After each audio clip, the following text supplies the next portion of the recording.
Ladies and gentlemen, please welcome General Frank J. Grass, Chief of the National Guard Bureau.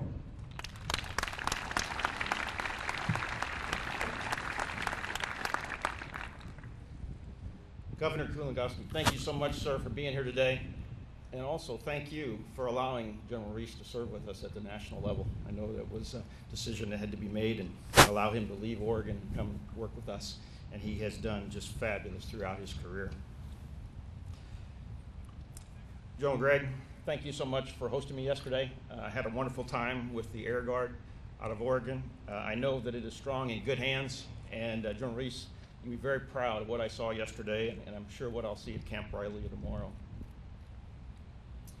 Distinguished guests, family, friends, soldiers and airmen of Oregon National Guard, it's my privilege to be here today to salute a great American. It's my privilege to be here to salute a great mentor of mine, going back to a number of years. And I think you just heard the distinguished career and the things that General Fred Rees did throughout his career. And I would tell you that every time I was around him, starting in the 90s when I first met him, he always looked out for the troops. He always looked out and listened to his senior enlisted advisors. And he took that information all the way to the national level to make sure that you were well represented. And sometimes when I was chief of operations and we started mobilizing, he would wear me slick to make sure our troops got taken care of. And I really appreciate that coming from the field as well as at the national level. I want to recognize, though, the real horsepower, the real character, the drive behind Major General Fred Rees, and that's Mary Lynn Rees.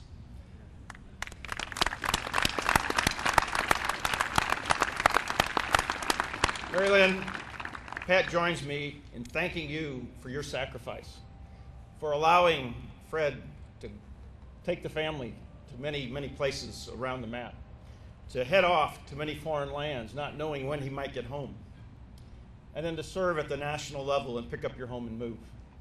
And to Carrie and Chris and Gordon, thank you and your families for your support of your father, because as we all know, none of us would do this without great family standing behind us. You've heard the highlights of General Rees's career.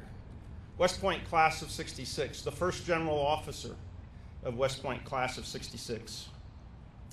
And as he progressed through his career, and in 1973, when he left the active duty and went to law school, he decided, I'm sure in his mind, that he really couldn't walk away from the uniform. He had to become a member of the Oregon National Guard, which he did. Many, many, many assignments in the Oregon National Guard, command assignments across the board. But what I found most interesting when I looked at his bio is the era he spanned of our military, from the Cold War, Vietnam, Panama, Grenada, Desert Storm, Operation Noble Eagle, which, oh, by the way, he still represents and does that mission every day, which I had a chance to witness personally yesterday. Operation Enduring Freedom and Operation Iraqi Freedom, where he produced thousands of troops out of this state to go defend our nation overseas.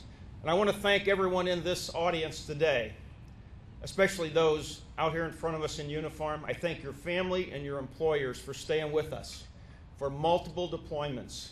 There is nothing better than the National Guard in the United States or in the world.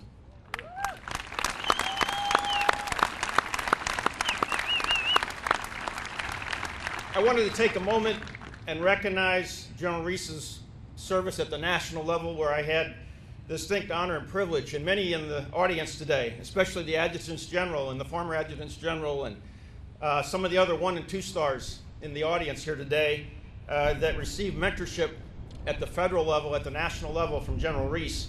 But his time serving as the Director of the Army National Guard, the Vice Chief, the Chief of the National Guard, a number of different occasions, as well as the Chief of Staff of NORTHCOM, NORAD. If I could point out a few accomplishments in looking back in history for the Guard that brought us out of what was considered the Cold War era, that brought the Guard to the stage internationally. The first one I recognize is the State Partnership Program.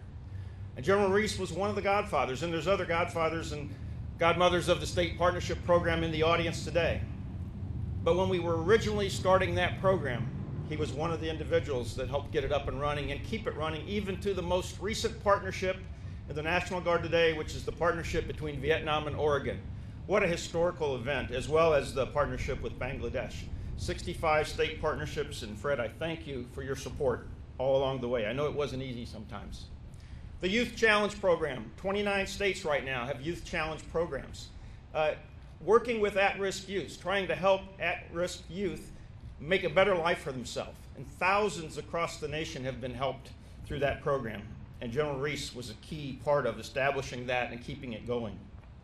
The civil support teams, which you have one here in Oregon, 57 across the nation. General Rees was one of the godfathers that started that program and found the resources, and today we have 18,000 strong in our chemical, biological, radiological, and nuclear enterprise that really started with General Rees and a few others talking about a need in the country to be able to respond in our communities in time of disaster or in time of threat and help our communities and our states and the federal government. The Counter-Drug Program, which supports 54 states, territories, and the District of Columbia in trying to reduce the flow of drugs in our communities and also on our borders. Let me say in closing, Fred, you served your nation and the state of Oregon as a warrior, an inspired leader, a guardsman, citizen, soldier. You truly represent who we are as the Guard. Just as the first Minutemen in 1636 of the Massachusetts Bay Colony worked on their farms and managed their business day to day, they left the plow behind in time of conflict to support their communities and their nation. So you did too, leave the family farm and your business venture to serve your nation and the state of Oregon when called to duty. Godspeed to you and your family. Thank you.